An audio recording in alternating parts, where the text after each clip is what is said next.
kitanya ditelantarkan disuruh ke sekolah-sekolah yang lain gitu. 1 minggu pertama kita dikirimin tugas, nah itu disuruh BDR. Pas minggu kedua kita udah nggak dikasih tugas lagi, dan ditelantarkan gitu aja, nggak ada tugas apapun yang dikasih dan nggak ada yang ngajar. Gurunya kapan datang lagi, kita kapan belajar bersama lagi seperti biasa. Cepat kembali ke sini, semangat ya, semangat juga buat teman-teman yang di sana.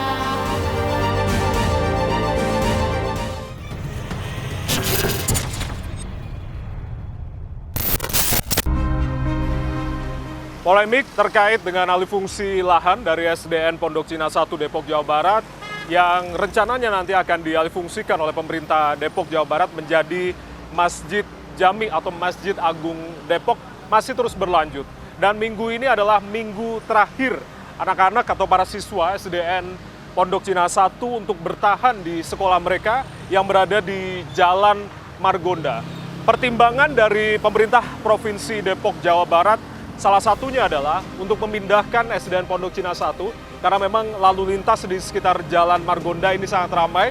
Seperti yang kita lihat di belakang, pemerintah Depok, Jawa Barat untuk memindahkan SDN Pondok Cina 1 ke SDN Pondok Cina 3 dan juga 5. Saat ini saya sedang berada di SDN Pondok Cina 1 untuk melihat kondisi real di lapangan karena memang minggu ini adalah minggu terakhir bagi para siswa-siswi untuk bertahan di SDN Pondok Cina 1 ini untuk melaksanakan penilaian akhir semester ganjil yang rencananya memang pemerintah Kota Depok, Jawa Barat ini hanya memberi waktu hingga tanggal 9 atau hari Jumat esok untuk melaksanakan penilaian akhir semester. Kita akan lihat kondisi di dalam langsung.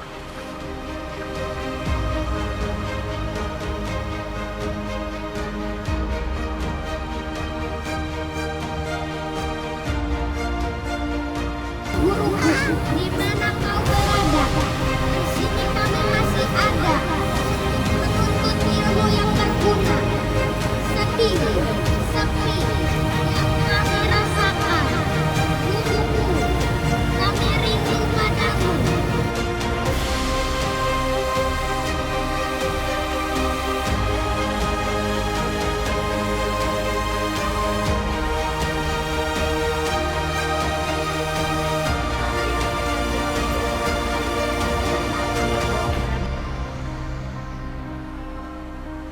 Saya saat ini sudah berada di dalam SDN Pondok Cina 1 Depok, Jawa Barat. Dan di minggu terakhir, para siswa yang tentunya dikasih waktu oleh pemerintah Kota Depok untuk tetap bertahan melaksanakan penilaian akhir semester ganjil di gedung yang rencananya nanti akan dialihfungsikan menjadi Masjid Jami ini. Kita akan bertemu dengan perwakilan dari orang tua untuk melihat lebih dalam lagi sebetulnya apa alasan mereka untuk tetap bertahan para putra-putrinya di SDN Pondok Cina 1 Depok, Jawa Barat. Ada sejumlah orang tua yang saat ini masih terus bertahan bersama dengan putra-putri mereka yang baru saja selesai melaksanakan ujian atau penilaian akhir semester. Saya akan bertemu dengan sejumlah orang tua yang masih bertahan. Selamat pagi, Ibu-ibu. Mohon waktunya. Saya Wijaya dari TVRI. Mungkin saya akan bertemu dengan koordinator dari orang tua ya. Ya, boleh. Ibu dengan Bu siapa? Ibu Cici. Bu Cici. Jaya dari TVRI, Bu Cici. Mungkin kita akan lihat ke dalam seperti apa kondisi hari ini di hari Senin, awal pekan. Ini adalah minggu terakhir dari anak-anak bertahan di SDN Pondok Cina 1 ya. Nanti jangka waktunya hingga tanggal 9, benar Bu Cici ya? Akan dikasih waktu hingga hari Jumat besok untuk bertahan. Artinya apa yang menjadi alasan dari orang tua yang tetap bersikukuh untuk putra-putri bertahan di SDN Pondok Cina 1 ini, Bu Cici? Kita bertahan karena memang belum tersedianya tempat untuk anak kita yang seutuhnya. Jadi anak kita bertahan, maunya orang tua, siapkan dulu tempat untuk anak-anak kita, baru kita direlokasi. Oke, artinya bukan menumpang di SD 3, SD 5, ya, Pondok betul, Cina, begitu betul, ya? Betul. Oke, baik. Ini belum ada penyelesaian dari lahan yang disiapkan untuk relokasi Belum dari SDN ini? Belum ada. Kemarin audiensi dengan DPR belum ada jawaban, dengan Dinas Belum ada. Pendidikan belum ada, begitu ya? Yang terakhir audiensi yang kemarin di distrik aja, semua pertanyaan orang tua tidak ada yang dijawab, langsung ada keputusan. Jadi keputusan sepihak. Keputusan sepihak? Betul. Artinya tanggal 9 itu batas terakhir, betul, gitu ya? Betul. Baik, kita akan lihat, karena yang menarik perhatian Bu Cici, ini adalah terkait dengan ada beberapa tanda tangan dari orang tua. Bu Cici selaku koordinator dari wali murid atau orang tua siswa. Ini tanda tangan diambil pada saat kapan, Bu Cici? Ini tanda tangan waktu anggota DPRD turun ke sini karena trotoar trotoar tertutup. Karena revitalisasi trotoar yang menutup gerbang dari akses masuk, begitu ya? Akhirnya orang tua bikin petisi seperti ini. Oke, ada petisi yang ditandatangani. Kita lihat ini ada berapa jumlah wali murid, Bu, yang membubuhkan tanda tangan? Ada sekitar ini berapa? Ini udah 100 lebih kayaknya. Ini 100 lebih wali murid. Ya, udah banyak ada banget. Berapa siswa artinya secara keseluruhan? Yang waktu tanda tangan di sini itu masih bertahan di 200 lebih. 200 lebih? Waktu ada petisi ini. Oke, artinya ini adalah kepedulian dari orang tua siswa, begitu, untuk setidaknya pemerintah Kota Depok, Jawa Barat menyiapkan lahan terlebih dahulu. Betul. Ya. Oke. Itu yang diharapkan orang tua. Itu yang diharapkan orang tua. Bu Cici, terkait dengan kondisi real, kita sambil keliling ke beberapa kelas juga. Artinya ini hari Senin, hari pertama anak-anak melaksanakan ujian akhir semester ganjil, begitu. Betul. Kondisi real di lapangan pada saat awal memulai ujian hari ini seperti apa? Awal pagi jam pelajaran pertama keadaannya aman. Ya. Anak-anak mengerjakan soal tenang, terus dan dijaga oleh guru-guru. Ada gurunya. Iya, ada gurunya. Baru minggu ini muncul. Baru minggu ini muncul. Oke. Dan distrik juga ada, kabid ada, dari pihak dinas ada berapa orang tadi. Artinya selama ini guru-guru yang tidak hadir bulan. ini sekarang hari ini hadir. Hari ini hadir menjaga ujian. Betul. Apa alasan mereka? Sempat menanyakan, Bu Cici? Karena waktu audiensi yang kemarin di distrik itu boleh yang bertahan ini mengerjakan soal PAS di sini dengan diawasi gurunya. Yaudah hari ini terjadi. Nah, tapi yang jam mata pelajaran kedua saat anak-anak istirahat, keadaan tadi nggak kondusif karena pihak distrik membawa Satpol PP 2 mobil. Satpol PP 2 mobil. Saya lagi di belakang karena anak-anak lagi istirahat. Saya ditelepon teman-teman, "Bun, ke depan, Bun, ke depan." Pikir saya ada apa? Tujuan dari membawa Satpol PP ini apa? Katanya mau mengamankan. Kita di sini tidak ada apa-apa, kenapa diamankan? Malah yang ada tadi itu bukannya aman. Artinya mengamankan orang tua atau mengamankan apa? Cici. Ya nggak tahu tadi, makanya mengamankan. Udah gitu saya tanya kenapa ada Satpol PP, saya bilang keluar. Justru ada Satpol PP malah anak-anak tidak konsentrasi. Saya bilang keluar dulu, keluar. Dia jawabannya tadi Kadisdik hanya miskomunikasi sama Satpol PP. Lah Satpol PP udah kesini kok miskomunikasi. Ini artinya juga semoga tidak mengganggu psikologi dari para siswa putra-putri yang sedang melaksanakan ujian, begitu. Artinya Satpol PP ini melakukan penjagaan di sekitar kelas atau hanya di sekitar baru nyampe lapangan sini, baru nyampe sini mau ke belakang, cuman karena orang tua udah. Orang tua posisi bertahan di luar, malah orang tua yang di luar. Saya yang bertahan di sini ada 2 orang. Saya bilang, saya terus terang awalnya pertama saya belum tahu di sini ada Satpol PP, saya lagi di belakang. Saya disuruh keluar sama PLT. Bu Cici mohon keluar. Saya bilang, saya mau keluar kalau wartawan Anda juga keluar. Di sini tidak ada hanya guru. Sejumlah teman-teman media juga yang meliput, artinya. Betul. Jadi pihak dari mereka tidak dikeluarkan. Saya nggak mau. Saya bilang saya mau keluar kalau pihak dari kalian juga keluar. Akhirnya keluar tuh semua wartawan. Tiba-tiba baru nyampe sini saya udah, loh kok banyak Satpol PP, ibu-ibu tapi di gerbang semua teriakan bunda, bunda. Aku bilang keluar dulu kalian, baru saya keluar. Nggak bisa katanya. Kamu siapa? Saya bilang saya wakil orang tua murid. Saya harus di sini sendiri. Saya bilang gitu. Akhirnya saya bilang masuk semua, orang tua masuk. Mereka aja Satpol PP bisa masuk, kenapa kita orang tua tidak bisa masuk? Dari awal itu kondusif, orang tua itu cuma jaga-jaga di depan, nungguin anak-anaknya. Kenapa ada Satpol PP jadi rusuh kan? Ini artinya yang tidak kita harapkan, tentunya jangan sampai mengganggu begitu ya, psikologis dari anak-anak. Bu Cici, ini yang terakhir ada tulisan Save Siswa SDN 01 Pondok Cina, bertindaklah adil seperti huruf alif yang lurus. Ini juga yang sempat dibikin oleh orang tua siswa, begitu ya? Apa yang menjadi harapan dari tulisan ini? Harapannya biar semua dinas terkait itu lurus sama tujuannya.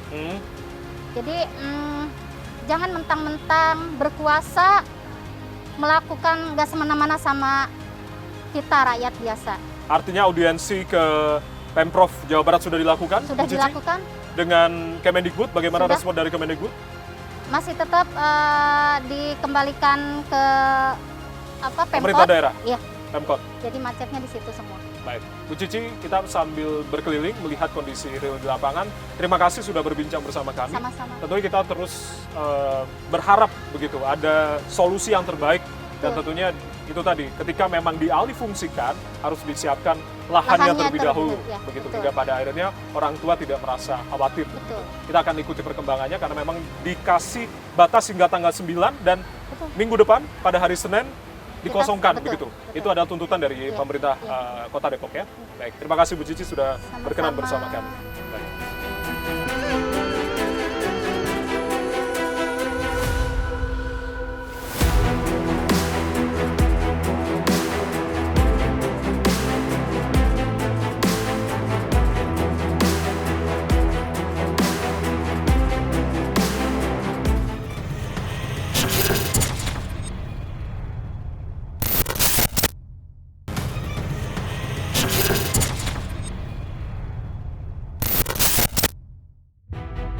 Keributan yang terjadi antara orang tua siswa SDN Pondok Cina 1 dengan pihak Pemkot Depok rupanya sampai ke telinga Gubernur Jawa Barat, Ridwan Kamil. Dan dalam akun Instagram pribadinya, Ridwan Kamil menyampaikan klarifikasi. Kang Emil menulis bahwasanya dalam hal ini pemerintah Provinsi Jawa Barat kapasitasnya hanya menampung aspirasi daerah dengan rumusan yang sederhana, yaitu jika anggaran bantuan datang dari Provinsi Jawa Barat, maka tugas kota adalah menyediakan lahan dengan baik dan aman.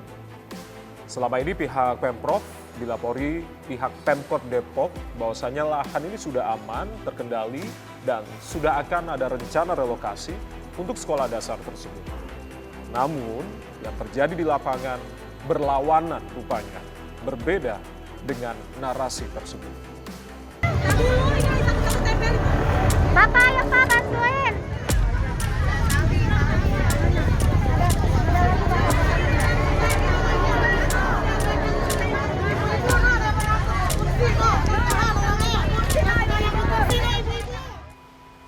Ini adalah ruang kepala sekolah dan juga ruang guru SDN Pondok Cina 1 Depok, Jawa Barat. Dan tadi saya sempat bertemu dengan beberapa guru dan juga PLT kepala sekolah yang tidak berkenan untuk diwawancarai. Dan mereka beralasan bahwasanya inilah bukan wewenang mereka untuk menjawab sejumlah polemik terkait dengan alih fungsi daripada gedung sekolah SDN Pondok Cina 1. Mereka hanya menekankan bahwasanya pemerintah Kota Depok, Jawa Barat dan juga Dinas Pendidikan Kota Depok memberi waktu hingga pada tanggal 9 untuk pelaksanaan dari ujian akhir semester. Ruangannya terkunci dan tergembok. Tadi juga sempat kami amati bahwasanya para guru ini langsung meninggalkan gedung sekolah usai pelaksanaan dari ujian akhir semester ini berlangsung. Kalau yang udah dipindah di pos 3 sama 5 gimana ujian? Saya tidak udah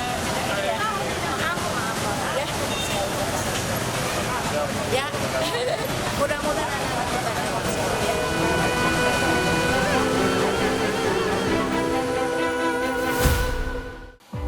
Kembali menyampaikan poin klarifikasi dari Gubernur Jawa Barat bahwa jika lahan belum clean and clear untuk alih fungsi lahan, maka perlu dimusyawarahkan terlebih dahulu sampai semua pihak menerima. Dan jika tidak, maka niat membangun masjid bisa pindah lokasi atau bisa juga tidak dibangun atau dibatalkan. Dan yang terjadi saat ini adalah sudah 3 minggu lebih sejak tanggal 7 November 2022 siswa belajar tanpa guru. Meski kondisinya saat ini sudah ada relawan pengajar yang merupakan mahasiswa dari Universitas Indonesia atau UI, tentu saja ini tidak serta-merta menggantikan peran dari guru secara formal. Jadi kita dapat informasi kalau salah satu yang dibutuhkan oleh orang tua itu relawan untuk pengajar, karena juga dari gurunya kan udah direlokasi ya Kak, ke SD Pondok 3. dan Pocin 5. Jadi sempat itu 1 bulan kalau nggak salah tuh yang ngajar dari orang tuanya. Nah jadi orang tuanya itu sempat lah udah mulai kecapean juga karena kan banyak yang diurus kan. Nah jadi mereka juga mulai meminta pertolongan ke relawan yang bersedia untuk mengajar teman-teman di SDN Pocin 1. Kelasnya itu total ada sekitar 10 kelas Kak.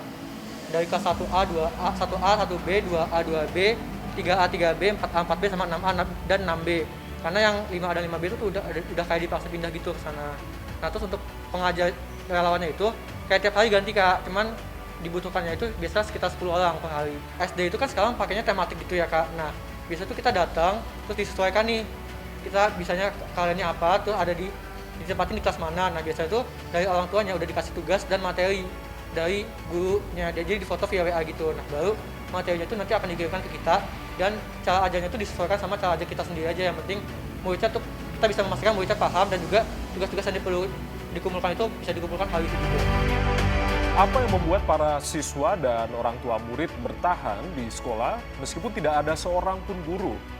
Tuntutan mereka sederhana, yaitu pemerintah Kota Depok harus memastikan bahwa sekolah tujuan pindah memiliki kriteria yang sama dengan SDN Pondok Cina 1. Dalam hal ini kami bertanya bukan dalam persoalannya apa, bagi kami ini persoalan belum selesai. Kami dulu dibangun dulu sekolah, baru kami pindah. Tapi sepanjang itu tidak dilakukan, kami akan tetap bertahan di sini. Karena apa? Ketika kami pindah di sana, maka apa yang dilakukan oleh mereka, kami anggap ini adalah sebuah kezaliman yang dibuatkan kepada kami. Kami anggap ini adalah bagian dari penindasan terhadap pendidikan, hak-hak anak kami. Karena ya pendidikan itu adalah bagian hak asasi yang dipunyai oleh setiap, apalagi ini SD. SD ini mereka berkembang nanti tumbuh ketika suatu saat ini menjadi memori yang sangat panjang bahwa dulu saya diperlakukan seperti ini. Ini kan akan menjadi presiden buruk buat anak-anak kami itu. Berkali-kali pihak orang tua siswa menyampaikan mereka sama sekali tidak menolak rencana dari pembangunan Masjid Agung Depok, Jawa Barat. Mereka hanya ingin agar apapun kebijakan yang diterapkan dipertimbangkan dengan sebaik-baiknya. Karena yang saat ini pihak orang tua murid rasakan adalah adanya ketidakadilan kebijakan atas wacana relokasi ini. Kami akan memberikan sedikit informasi yang kami dapatkan dari orang tua siswa.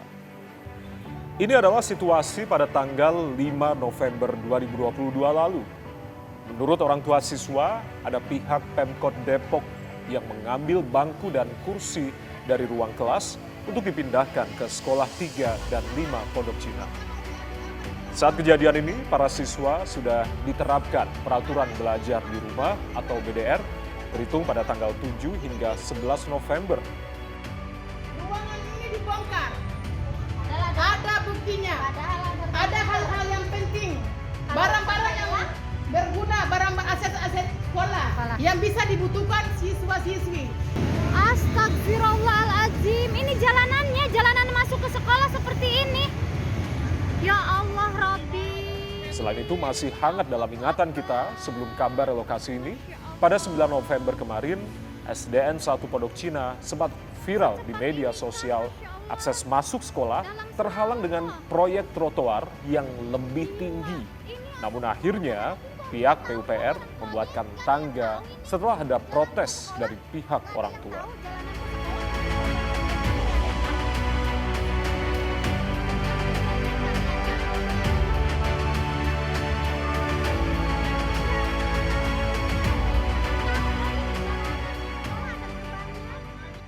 Tentu upaya-upaya lain kami lakukan ya. Pertama kami ke KPAI, kemudian kami ke Ombudsman, ke DPR RI Komisi 10, lalu kemudian terkait dengan statement yang dikeluarkan oleh Bapak Gubernur tadi, itu di tanggal 15 kalau saya nggak salah, saya mengirimkan surat ke Bapak Gubernur terkait dengan statement itu. Saya minta kalau memang statement yang disampaikan itu adalah benar, saya mohon jangan lewat media tetapi secara tertulis, secara tersurat, supaya kami bisa menindaklanjuti. Paling tidak surat ke kami, lalu kemudian surat ke wali kota. Sebagai orang yang hari ini dikatakan bahwa ini adalah instruksi dari gubernur. Menjadi catatan juga, di awal tempat ini katanya mau dibangun masjid raya. Masjid Raya. Lalu kemudian dengan teman-teman pers kami sampaikan bahwa tempat ini cuma 1.600 luasnya 1.600 meter kubik. Nah, lalu kemudian wacana itu berubah jadi Masjid Jami Al-Qudus. Itu yang rencana-rencana dari awal kayak begini. Tapi sebenarnya kalau bicara juga dari awal sebenarnya sekolah ini dulu ada 2 sekolah. Ada SDN Pondok Cina 4 sama SDN Pondok Cina 1. Di 2015 rencana sekolah ini di merger jadi satu sekolah, jadi SDN Pondok Cina 1. Dengan alasannya apa? Sekolah ini akan dibangun tempat lapangan upacara bendera, ya. Lalu kemudian di sini akan dua lantai untuk karena memang untuk bisa menampung para murid itu. Lalu kemudian sekolah ini akan menjadi etalase pendidikan di Kota Depok. Yang menjadi lucu lagi ketika kisruhnya mengenai trotoar itu Bu Citra PUPR, Kepala PUPR menyampaikan bahwa di 2016 itu rencananya ini mau dibangun RTH, ruang terbuka hijau. Loh, dari 2015 mau dibangun sekolah, 2016 berubah. Sekarang 2022 mau dibangun masjid. Bagi kami itu oke lah kalau mau dilakukan. Tapi paling tidak perhatikan kami. Di pertemuan tanggal 26 itu saya sampaikan, anak ayam aja kalau mau dipindahkan, itu dibangun dulu kandangnya yang baru dipindahkan. Apalagi kami manusia. Mereka katakan ini aset pemerintah, aset negara. Lalu kami rakyat haknya di mana? Emang negara ini punya kalian doang pemerintah, rakyat tidak punya kewenangan, tidak punya otoritas untuk membicarakan tentang hal itu. Selalu dikatakan bahwa ini aset pemerintah, aset Pemda. Oke, aset pemerintah, tapi kita duduk bicara dulu, kami rakyat harus dengar juga. Ketika ini rakyat sudah bicara, parlemen sudah bicara, mereka bilang ini dipolitisasi.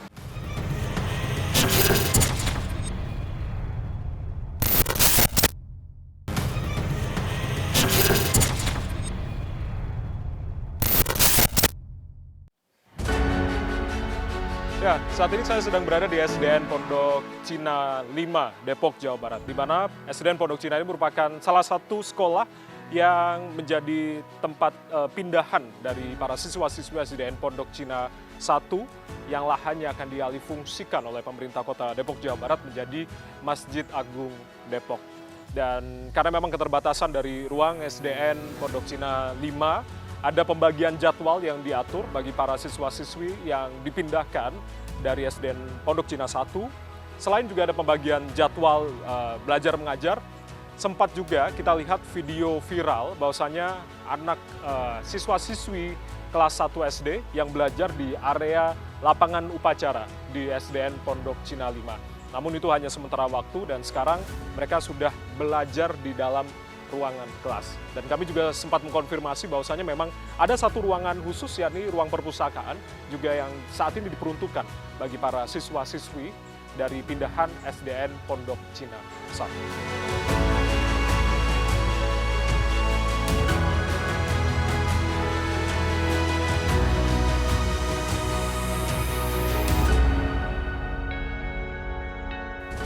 Ya, berdasarkan data yang kami terima dari pihak sekolah, SDN Pondok Cina 3 yang menjadi salah satu sekolah tujuan pindahan dari siswa-siswi SDN Pondok Cina 1 yang tentunya ini mereka melakukan sistem belajar mengajar dengan sistem shifting atau pembagian waktu. Di mana untuk pagi harinya ini adalah khusus dari siswa-siswa SDN Pondok Cina 3 yang belajar di ruang kelas masing-masing.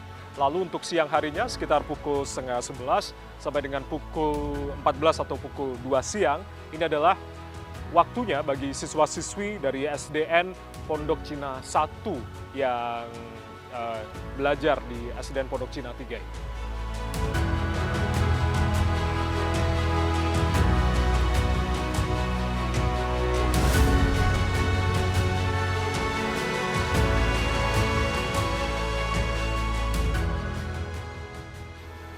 Berbagai upaya dilakukan pihak orang tua siswa untuk bisa bertahan di SDN Pondok Cina 1. Mulai dari mengadu ke DPRD Depok hingga ke KPAI. DPRD Depok menghasilkan 3 rekomendasi, yaitu diantaranya yang pertama, 14 November 2022, seluruh siswa SDN Pondok Cina 1 harus sudah mulai belajar seperti biasa. Dan yang kedua, relokasi SDN Pondok Cina 1 baru bisa dilakukan jika sudah ada satu gedung baru untuk SDN Pondok Cina 1 sebagai tempat relokasi. Yang ketiga adalah trotoar yang menghalangi akses masuk ke gerbang SDN Pondok Cina 1 tentunya harus dibongkar. Hasil rekomendasi dari DPRD tersebut sudah disampaikan kepada Wali Kota Depok, namun tampaknya tidak ditanggapi.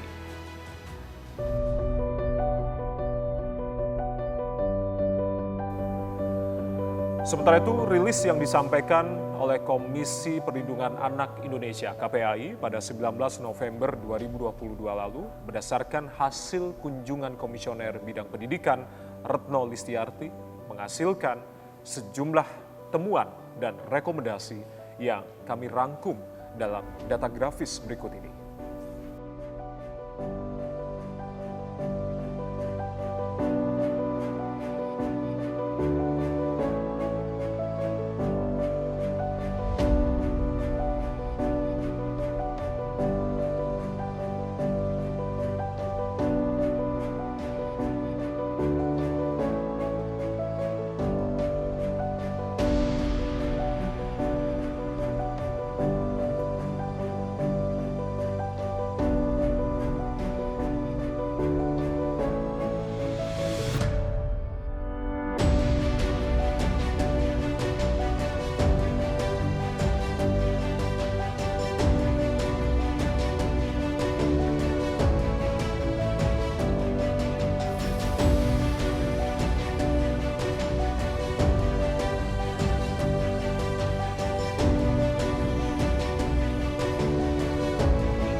Saudara, kami telah berusaha semaksimal mungkin untuk menghubungi perwakilan dari pemerintah Kota Depok, Jawa Barat untuk berkomentar terkait dengan alih fungsi lahan dari SDN Pondok Cina 1. Namun hingga saat ini belum ada pihak yang mau berkomentar terkait dengan alih fungsi lahan tersebut.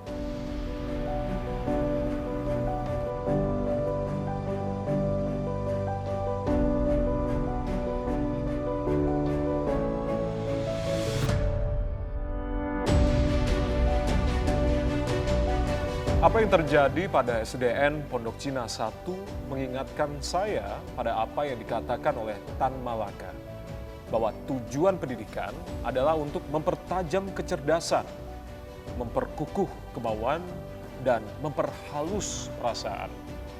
Dan kini kecerdasan, kemauan, serta perasaan orang tua dan siswa dari SDN Pondok Cina 1 tengah diuji. Apapun perjuangan yang dilakukan, kiranya harus menghasilkan kebijakan yang tak melukai perasaan. Karena terkadang persoalan tak cukup dilihat dengan mata, tapi juga perlu dirasa dengan hati.